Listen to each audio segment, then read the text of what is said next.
Hi everyone, I'm Sukesh Pai with Trillium Square Advisors.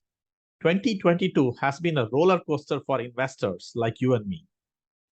If you cashed in on the stock market's record performance or sold your home for a large profit, but have watched your investment slide in the last few months, while inflation has also taken a bite into your budget, don't worry.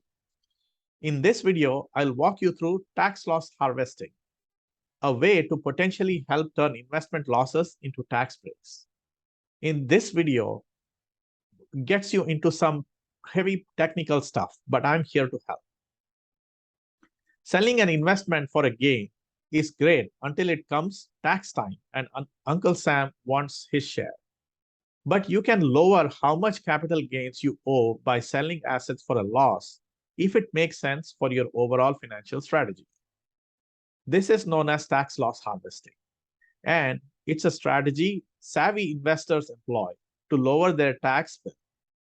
But it can be complicated. Keep these three things in mind.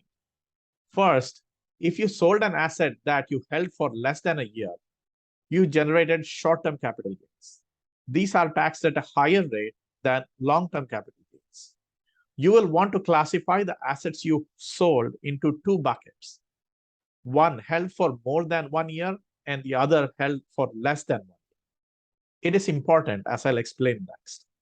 Number two, when selling assets for a loss to offset your capital gains, you need to keep apples with apples and oranges with oranges. Short-term losses can only be used to offset short-term gains, while long-term losses offset long-term gains. Number three, don't sell assets strictly to harvest a tax loss. That's not always the best move for your financial situation. We can work together to identify the right time to liquidate underperforming assets, if and when it makes sense.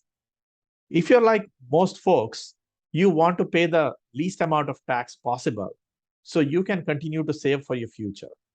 Techniques like tax loss harvesting can help make that possible. But you need to look at your overall financial strategy to see if this makes sense to you this year. If you have a question about what I've discussed, or you would like to speak personally about your situation, please connect with me.